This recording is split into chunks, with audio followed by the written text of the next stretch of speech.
and welcome to the history of Rumah Batu. Since it's in English, might as well have something about English there. All right, an introduction to the thesis of Rumah Batu's history. This book is about the past of Rumah Batu from 1863 to 1963. It covers 100 years of this house as a dwelling place for the Datu Bandar's family and his descendants. Personally, I am descended from Datu Bandar on my father's maternal side. He is my paternal grandmother's paternal grandfather. Rumah Batu is suitable. Rumah Batu is suitable, I lost my place there, for study now because it forms an important remnant of Sarawak's beginnings. Rumah means house in Malay, while Batu denotes stone or concrete. At the time of building, there were no other houses or buildings made from this material. Hence, this is an important legacy of the past because it stands as the first and oldest concrete building in the state of Sarawak. Perhaps in the future, I'm going to put Rumah Batu as the background, but this is just an introduction, so it's coming from foreign university ideas. Right, it's part of Kuching's local history and will be of great interest to students of the city's architectural past. As a growing modern society, heritage plays a significant part in a place's identity. This house stands for that yearning as well as a monument to a much deeper past. The historiography of this book, a break from colonialism. So what is historiography? We know what history is. History is the study of the past. But historiography is the study of the writings about history. So like geography, geo is the earth, graphy is the writing. So writing about the earth is geography. Historiography is the writing of history. So we're not studying history per se, we are studying how people have written about history.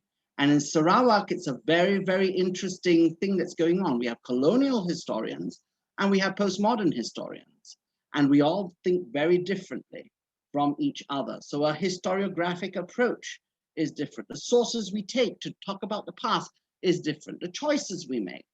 So at the level of secondary school, we learn history as a subject. Okay, this happened in the past. But at the level of university, we have to learn, where do we get our sources? How do historians create history?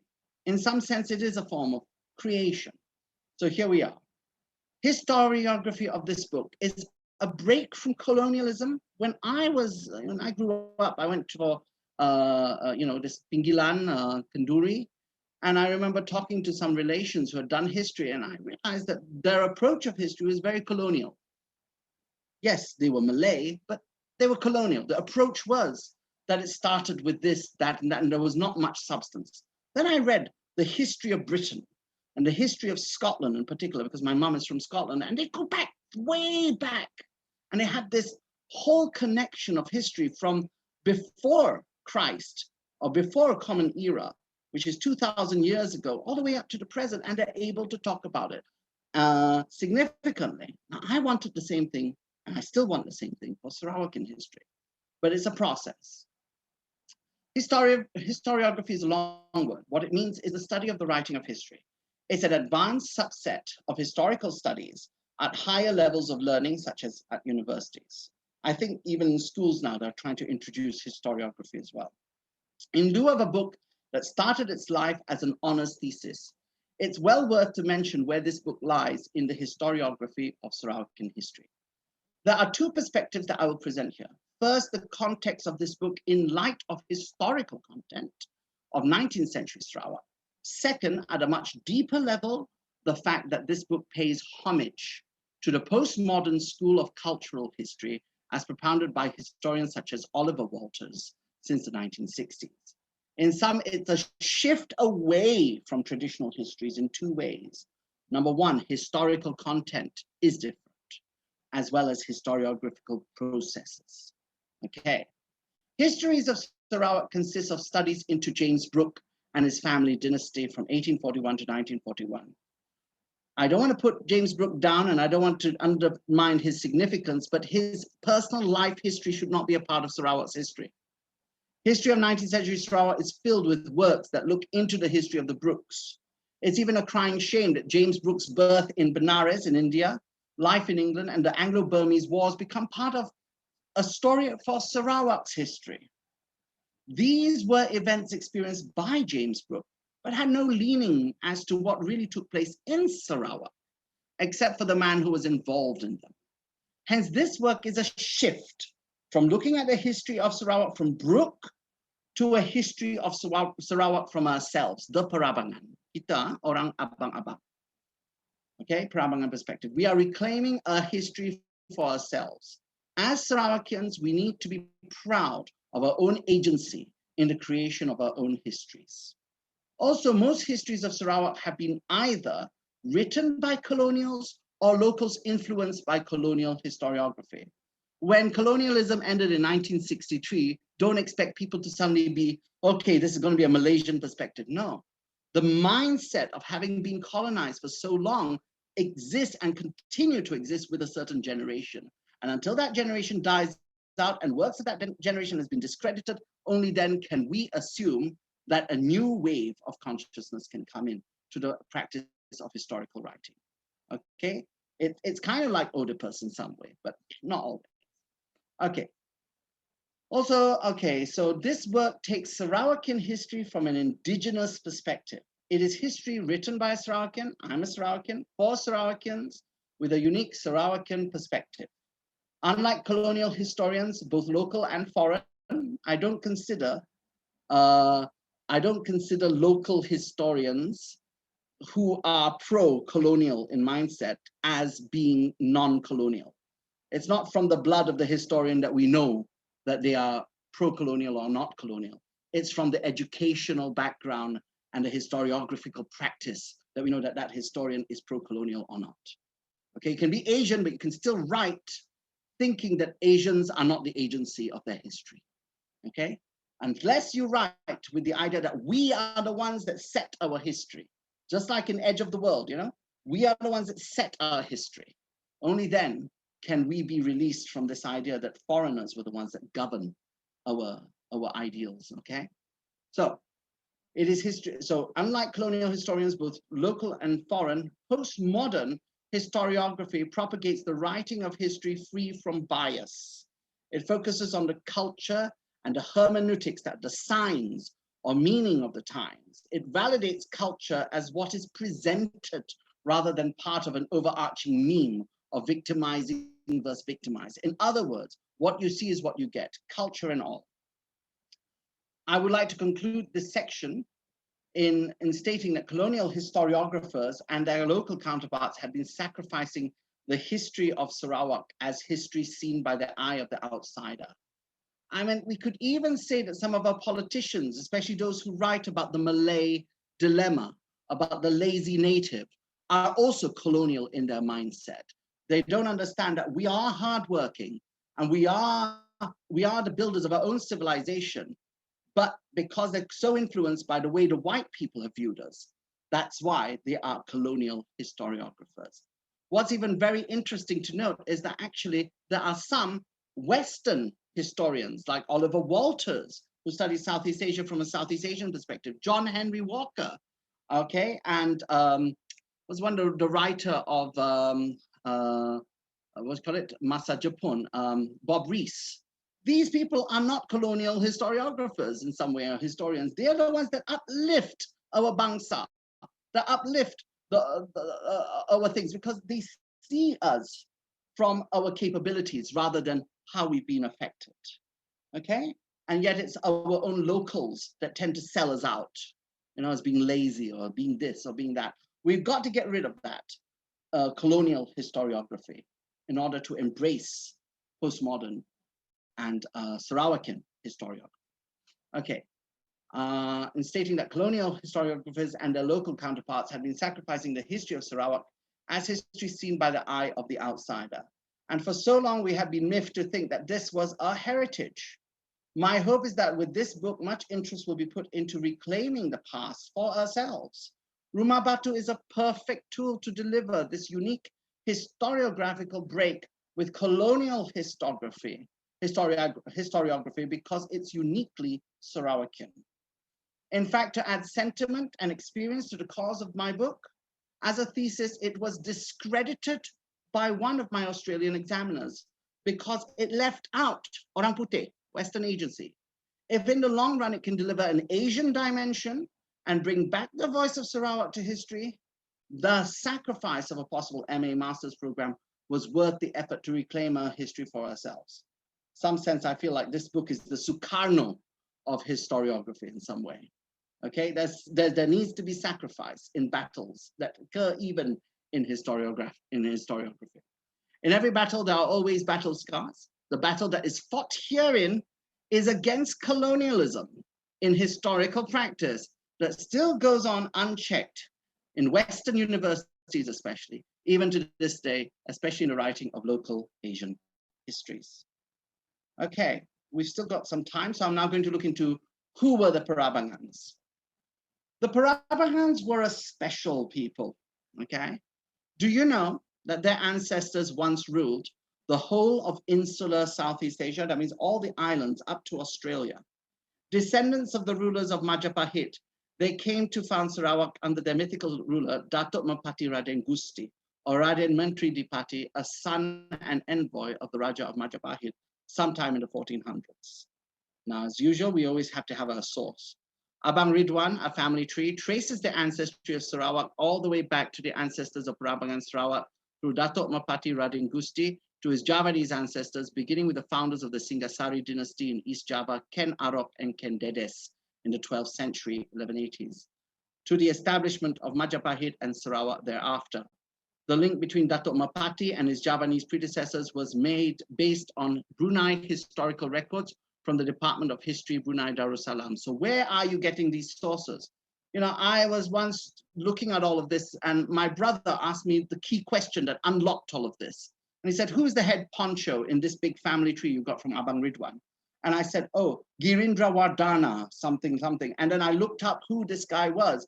And he's related to Bre Mataram, the Duke of Mataram. And it goes back to a certain war, which I believe one of our relations, Abang Zainorin, is going to look at as well, which is the Paregreg Wars, which our ancestors fought with each other. Possibly the fallout of that war created Sarawak. I don't know. I haven't really had a look at the sources for that. And I leave that to Abang Zainorin for his thesis. They were a family that was Sarawakian before Brooke expanded this Brunei province to cover 3/4 of northwestern Borneo. They were a Malay clan family whose rebellion against the Sultanate of Brunei created the pretext for Brooke to meddle in Sarawakian affairs. Now you can look at the movie The Edge of the World to see that in action. They were also the local agency for westernization in the state. Most importantly, a persona within this family, Datuk Bandar Abang Haji Muhammad Qasim, was the first native Sarawakian to gain wealth and political influence during European rule. Hence, his house, the Rumah Batu, stood as and still stands as a monument for early Sarawakian wealth and expansionism. The Parabangans were quite a popular topic for historians of Sarawakian history. Abang Yusuf Puteh, Robert Rees, and John Henry Walker have demonstrated their significant involvements in local history. At a time when other parts of northwestern Borneo were being integrated into Sarawak, the Rumah Batu was the largest concrete house built for a native officer of the Brooke Kingdom of Sarawak. Hand in hand, the Brookes and the Parabangans created modern Sarawak, and the Rumah Batu was the most important physical emblem of that time. In fact, I met Jason Brooke the other day with my dad, and the first thing he said to my dad was that it's an honor to meet you. So it's almost like as if the old kingdom was coming back again, but there's nothing political here. It's just that people who are descended were meeting each other for the first time. So it was a symbol. Okay, right. Hand in hand, the Brookes and the Parabangans created modern Sarawak, and the Rumah Batu was the most important physical symbol, emblem of that time. It was a symbol of native power and prowess. For without Parabangan involvement, the Brookes could not have expanded their power in the way they wanted to for the benefit of the natives. Now, the objective of this book. The objective of this book is to highlight Rumah Batu as a house worthy of historical study. Okay. The study of an important family house and its histories bring it into all kinds of historiographical arrangements. For instance, the house could be seen as a heritage site, and a study to compare Rumah Batu with other similar cases around Kuching becomes compelling, if not tempting. On the other hand, a study of this house and its lived experience could go down as family history, using oral historical methods to decipher that past lived experience. Okay. This material was written as far back as 2008, but because of its how it was treated at the level of academia, it took a long time to be expressed. It's my aim to focus on family history as the locus of study. Many of my examiners had wanted this thesis to be about the comparison of Rumah Batu with other homes, but that's a dilution of its history, right? But I felt that that wouldn't suffice. I leave it to other historians to make such comparisons in future studies of this house. As a member of the Parabangan, as well as a passionate historian for Sarawakan history, my aim is to present the house as it is. So the direction of this book is to look at Rumah Batu as a historical building, worthy of lived experiences. I'm looking at Rumah Batu in the same way someone would write a history of Stirling or Edinburgh Castle. The experience of the building in history, as well as those who resided within, forms the crux of this book. For what is a house without the people who inhabit it? They make up the past, experiences associated with the building. In my opinion, that is what any history of a home should portray. A family history colored by personal experiences, as well as historical events that surround the times in which they were contextualized. I thought that would be clear, but many people who opposed my thesis did not think so. You know, they thought that this should be a tool for something else. Both elements, the social experiences as well as the historical context, go hand in hand in providing a colorful yet meaningful presentation of the past. History is about presenting the past, yet the past is a very sketchy area in people's lives. When I studied historiography to fulfill the requirements for the thesis that formed this book, I remembered coming across culture as a historical discourse. It is my aim to make this book part of the discourse of Sarawakan cultural history. In cultural history, we cannot accept history as merely being politics and past chronology, nor can we accept it as fitting any particular ideological agenda, such as what's written in socialist histories. You know, I was coaxed. Do you want to take a communist approach? Do you want to take a big man approach? What approach do you want to take? I didn't take any of those approaches, but I chose to take cultural history, which stands as a record for everything that happened in the past that has some significance. Because you see, if you take history according to socialist histories, everything's about class differences. If you take big men histories, everything's about the one man, like King Henry VIII. No, this isn't about that. This is about us, about our ancestry. From ghost stories to playful experiences, to weddings, court sessions, and regattas, Rumah Batu and its residents had witnessed them all. Thus, they deserve to be included in its history. It's the past without prejudice. Also, this book is suitable to students of sociology who want to learn more about Malay culture and experience. It's because cultural history allows the sociologist to view past cultures in living form. Understanding this, I realized that the objective of this book is about deciphering the past experiences of my relatives, whose childhood and early adult life was colored by living in Rumah Batu. However, the house itself is important historically as a monument to Parabangan Sarawak. Thus, the book ties both the social and political chronology into a concise study of Rumah Batu in the first century of its existence, and I believe for heritage hereafter. And I'd like to thank Abang Iskandar Muaz for recording this, because it's important for all of us, you know, around the world who are related to Datuk Manda. Methodology. In terms of writing my family's history, I've been fortunate that my family were the aristocracy of Sarawak. Hence, they appear as actual historical players within 19th century history, though there has been some writing of them that dates as far back as the 15th century due to the family's myths and legends. If you look up, Dr. Sanib Said, he talks about the fact that they could have been even earlier, back to even BCE, yeah?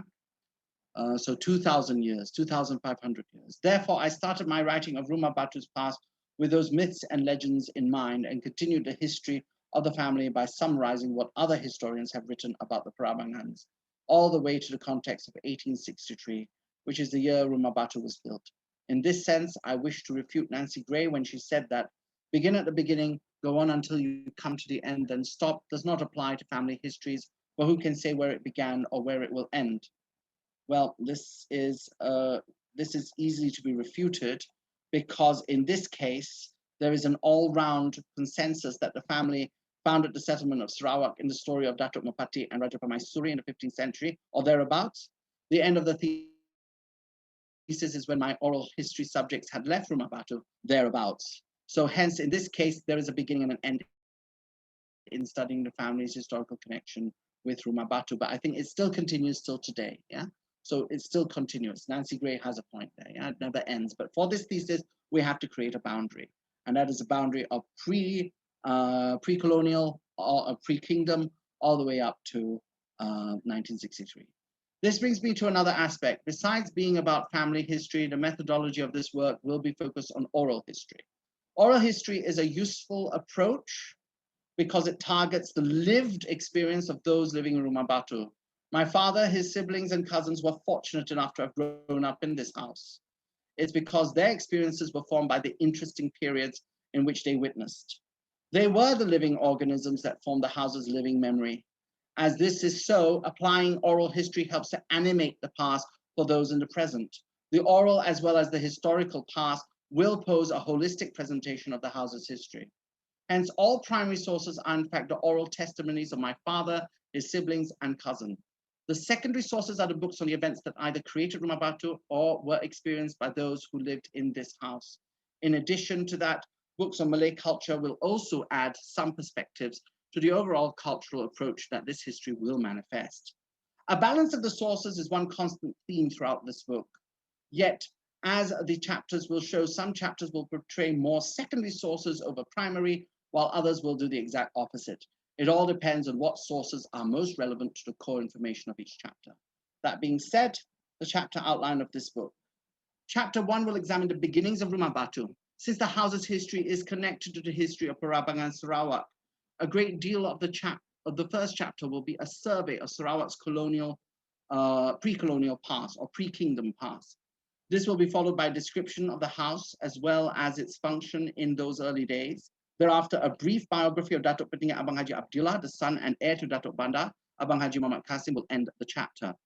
Studying his background adds further historical significance to the house as he spent most of his days in it. He was also the most notable Malay chief to ever rule Sarawak during the Brooke era. His reign connects the first chapter with the second. Chapter 1 is primarily historical and chronological in its scope.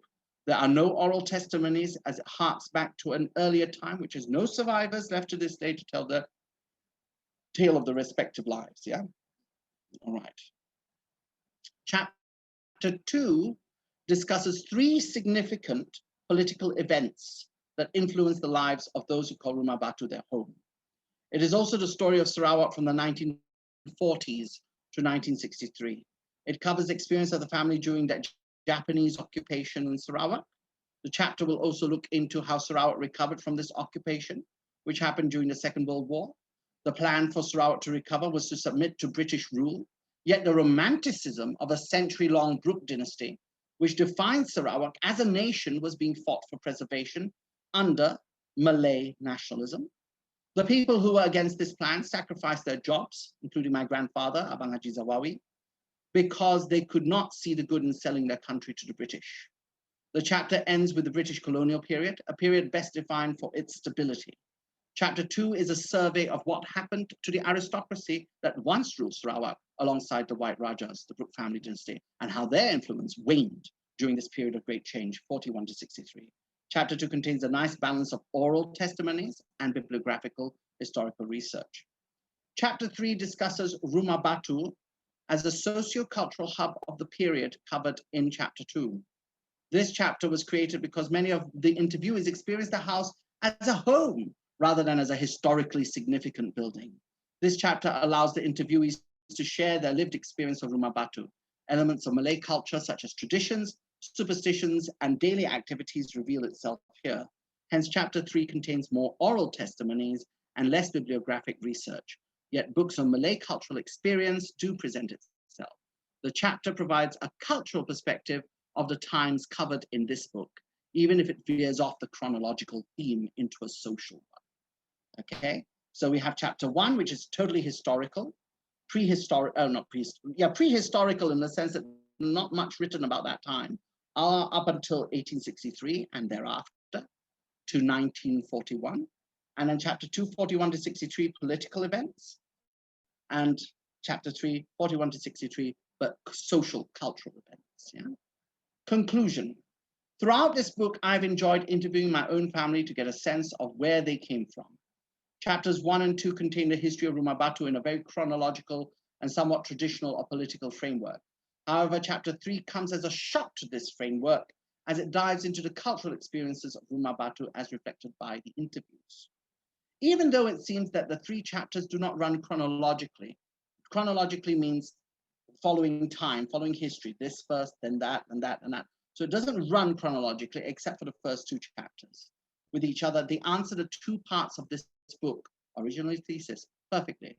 The first and second chapters look into the political significance of the Parabangans using Rumah Batu as its point of reference, whereas the third chapter looks into the socio-cultural significance of Rumah Batu as a home that contained many personal memories of the past. Therefore, not only does this book, the thesis, provide history as a traditional platform of linear events, but supplies the lived or emotional experiences or zeitgeist, which is a German word that means spirit of the times, and nostalgia associated with Rumah Batu. Thus, the 2 sides of history, which is memory, heritage, history, unite to manifest a dynamic and lively presentation of the past. So that's all for today. For today, and maybe next week we will look at chapter 1. All right, so I'd like to end it here. It's approximately 25 minutes. So that's all for now. Okay, thank you very much.